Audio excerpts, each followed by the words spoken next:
Recordaremos, siguiendo con lo expuesto por Erich Fromm en Miedo a la Libertad, que el individuo trata de superar el sentimiento de insignificancia ante el poder abrumador del mundo exterior renunciando a su autonomía individual o bien destruyendo a sus semejantes, con el fin de que cese la amenaza. Otros mecanismos de evasión ante esa situación de amenaza son el retraimiento absoluto del mundo exterior o la magnificación del propio yo, aunque esas dos vías son más importantes para la psicología individual, que desde un punto de vista cultural. El mecanismo más importante en la sociedad contemporánea, ya que se trata de una actitud generalizada, es el abandono del propio yo en el individuo, y la adopción de una personalidad conforme a unas pautas culturales.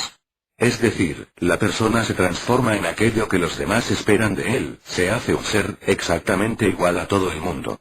De esta manera, la discrepancia entre el yo y el mundo desaparece y también el miedo consciente de la soledad e impotencia. El símil se establece con un animal y el mimetismo que establece con el medio ambiente, de tal manera que ya es imposible distinguirlos. El precio que la persona paga por su aparente tranquilidad existencial es muy elevado, la pérdida de su personalidad. Esta tesis de Fromm de que la manera de superar la soledad resulta en convertirse en un autómata, contradice, en apariencia, la idea central de la cultura contemporánea consistente en que la mayoría de los individuos son libres de pensar, sentir y actuar según su propio placer. Por el contrario, y aceptando que sí existen individuos que son autónomos, esa creencia es en general una ilusión, que a su vez es un peligro que obstaculiza el poder acabar con lo que causa ese estado de cosas. Fromm se esfuerza en demostrar cómo los sentimientos y los pensamientos pueden tener su origen en el exterior del propio yo y, al mismo tiempo, pueden ser experimentados como propios. De igual manera, cómo los originados en el propio yo pueden suprimirse y, así, acabar con la personalidad. Al decir uno yo pienso no parece existir ambigüedad alguna, la única duda descansa en la verdad o falsedad de lo pensado y en el hecho de si es uno mismo el que piensa. Sin embargo, hay experimentos hipnóticos, y en especial poshipnóticos, que demuestran que es posible tener pensamientos, sentimientos, deseos y sensaciones que, aunque son experimentados como subjetivos, son en realidad impuestos desde fuera.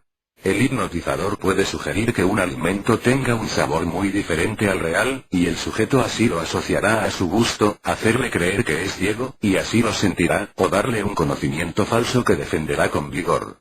La cosa va más allá, de tal manera que si se induce a alguien a creer que otra persona ha robado algo, el sujeto desarrollará sus propios pensamientos racionalizantes para llegar a creer verdaderamente el robo. Aparentemente, los pensamientos que explican el robo, y que parecen propios de la persona, son la causa de la sospecha, pero en realidad aparecen después del engaño. Estos experimentos muestran cómo alguien puede estar convencido de la espontaneidad de sus propios actos mentales, y en realidad ser el resultado de la influencia de otra persona. El fenómeno no se limita a las experiencias hipnóticas, se producen de tal manera en la sociedad, que puede hablarse de que esos pseudoactos son la regla general, mientras que los actos mentales que pueden llamarse genuinos son la excepción. En todo tipo de temáticas, como es el caso de la política, cualquier persona nos dará como una opinión, que cree propia y que estará convencido de ello, aquello que ha leído en un periódico. En el caso de una pequeña comunidad, tal vez la opinión de las personas están regidas por la de un familiar influyente. En otros casos, puede existir el miedo a estar mal informado y el pseudopensamiento es una forma de salvar las apariencias, más que la combinación natural de la experiencia, el deseo y el saber. En cuestiones estéticas, como otro ejemplo evidente, existen muchas opiniones que no están originadas en una experiencia propia con una obra de arte, y sí en lo que el ambiente espera que diga a la persona. La supresión del pensamiento crítico en la vida del individuo suele empezar temprano. Un niño de corta edad puede ser consciente de la falta de sinceridad de su madre, nota una discrepancia entre lo que habla y cómo actúa, su sentido de la justicia y de la verdad adquiere un fuerte contraste. Sin embargo, al ser dependiente de la madre, la cual no le permite crítica alguna, y sin encontrar tampoco una figura paterna fuerte, el crío se ve obligado a reprimir su capacidad crítica. No tardará mucho tiempo en no darse ya cuenta de la falta de sinceridad de la madre o de su infidelidad a unos principios, unas pautas culturales erróneas son experimentadas e interiorizadas por la persona.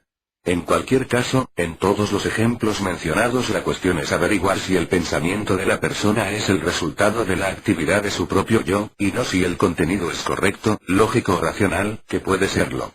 Las racionalizaciones pueden explicar una acción o un sentimiento sobre bases racionales o realistas, aunque aquellos estén determinados por factores irracionales y subjetivos. No es posible saber si nos hallamos ante una racionalización simplemente analizando la lógica de las afirmaciones de una persona, es necesario saber las motivaciones psicológicas que operan. El punto crucial no es lo que se piensa, sino cómo se piensa. El pensamiento activo siempre da lugar a ideas nuevas y originales, no necesariamente en el sentido de no haber sido pensadas por nadie hasta ese instante, sino porque la persona ha empleado el pensamiento como un instrumento para descubrir algo nuevo en el mundo que le rodea o en su fuero interno. Por el contrario, las racionalizaciones carecen de ese carácter descubridor y revelador, simplemente se limitan a confirmar los prejuicios racionales que ya existen en uno mismo. No es un instrumento para penetrar en la realidad, sino un intento posterior a la acción para armonizar los deseos interiores con la realidad exterior.